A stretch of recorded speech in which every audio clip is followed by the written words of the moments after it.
Homelessness in America has skyrocketed this year, and government programs are failing people. Today, I read an interesting article on CNN Business written by Samantha DeLoya titled, "Homelessness Hit a Record High in the U.S. This Year." The author referenced HUD data, which revealed more than 770,000 people experienced homelessness in 2024, which is an 18% increase from 2023. This was the largest annual increase since HUD began collecting the data in 2007, excluding the jump from 2021 to 2022 when the agency didn't conduct a full count due to the pandemic. Here are my thoughts. My friends, this is really sad. I hate to hear about people who are housing insecure here in America. I'm not surprised to hear about this though. Many Americans have been priced out of buying a home, even a small dilapidated one in a terrible area. Some can't afford to rent either. Landlords have raised rents in the past several years. Even a studio or one bedroom is no longer affordable to some people unless they are going to share expenses with additional individuals. Maybe we need more boarding houses in America where people who have enough money can rent their own bedroom and share the bathroom, kitchen, and common areas. For those who can't afford their own bedroom, they can share a bedroom with one or more bunk beds.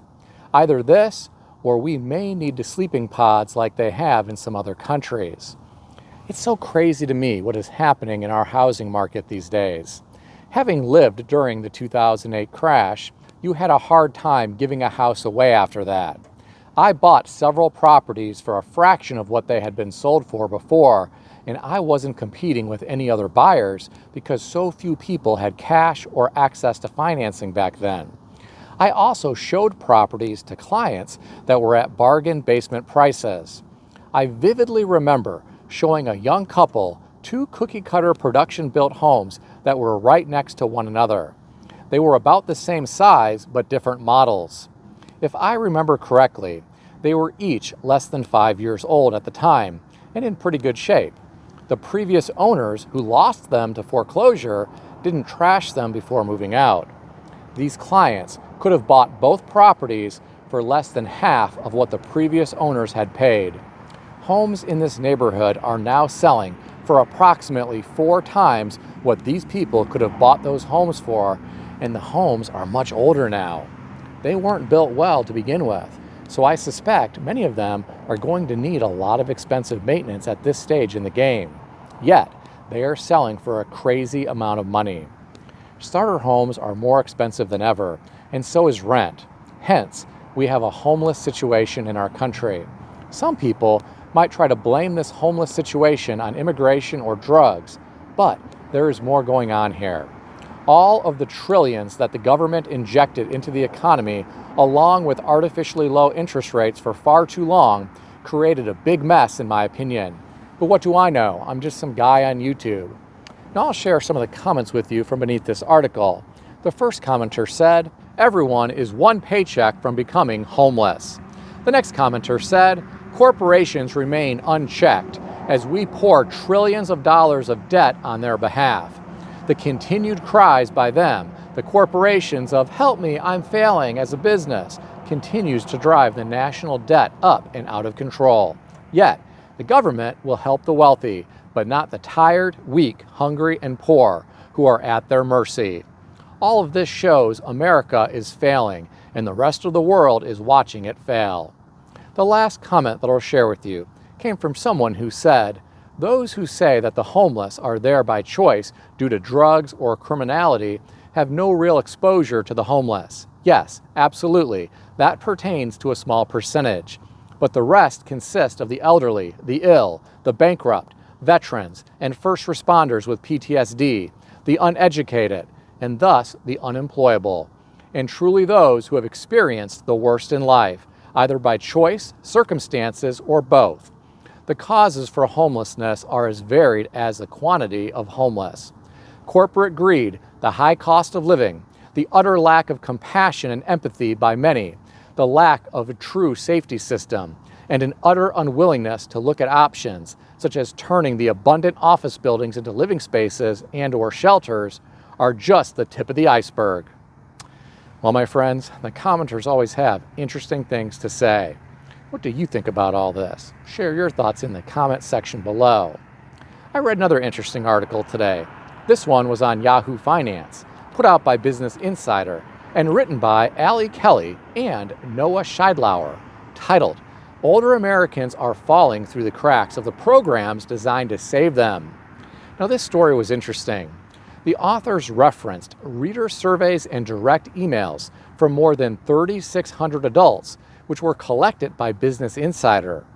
These adults shared their life regrets and spoke about their struggles navigating programs like Social Security, the Supplemental Nutrition Assistance Program, and Medicare. The overwhelming message was that these programs weren't enough to pay the bills, and retirees regretted not realizing this and not saving more to supplement their government checks. Here are my thoughts. First, I'm sorry to hear about these people who are struggling financially. It has to be tough to be in a situation where you lack adequate resources to sustain yourself. This is unfortunately the situation for many people here in America. I really hope these people are able to find a solution in short order so they can enjoy life to the fullest without worry and regret. This is a cautionary tale. Americans not in this situation should do everything in their power to remain financially secure so they don't need to rely on these government programs. I realize not everyone can do this. There may be people with mental or physical disabilities.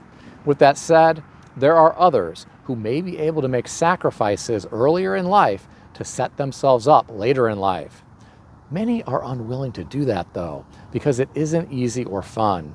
Many people want to live in the now and worry about the future later on. I have news for people like this.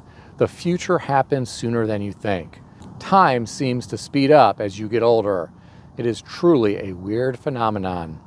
Getting back to the article, the author referenced a December fact sheet from AARP, which revealed that 56 million Americans earned less than $50,000 and lacked access to retirement savings plans through their employers.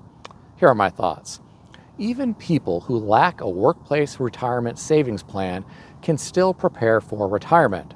There are plenty of other ways to prepare for retirement. This seems like an excuse to me.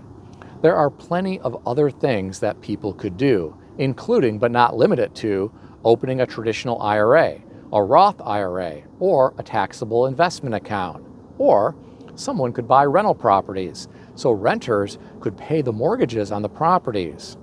When they reach retirement age, they could potentially have these properties paid off, and they would end up being like little cash machines. But what do I know? I'm just some guy on YouTube. Now, I read some of the comments beneath this article. I'll share some of them with you. The first commenter said, "I am always surprised when people reach retirement age and realize that Social Security is not enough to live on. Realizing this on the eve of retirement is a bit late. I knew decades ago that if I were not going to be destitute when I retired, I would have to save money. I feel sorry for people who worked at low-paying jobs, paid little into Social Security, and who were not able to save money." The next commenter said, "Social Security was intended to supplement a retired worker's income. It was never intended to be the primary income for retirees. For those workers who did not plan ahead for their retirement, whose fault is it?" Can all of this be traced back to our public education system? Society must always take care of individuals who are not physically or mentally able to take care of themselves, but including the mentally and physically able-bodied is questionable. The last comment that I'll share with you came from someone who said, "The USA must stop inflation if the USA is to survive. Government inflation is destroying the America we grew up in." Well, my friends, the commenters always have interesting things to say. What do you think about all this? Share your thoughts in the comment section below. If you enjoyed this video, consider subscribing to the channel. I want to extend a special thanks to everyone who has subscribed to this channel. I want to also thank all of my channel members. If you would like to become a channel member, There is a link in the description beneath this video. You can read more about the different membership levels. Please also check out some of the great books that I suggest you consider reading in the description below. I've included Amazon affiliate links to these books. As an Amazon associate, I earn from qualifying purchases. Stay healthy and wealthy. I'll see everyone in the next video.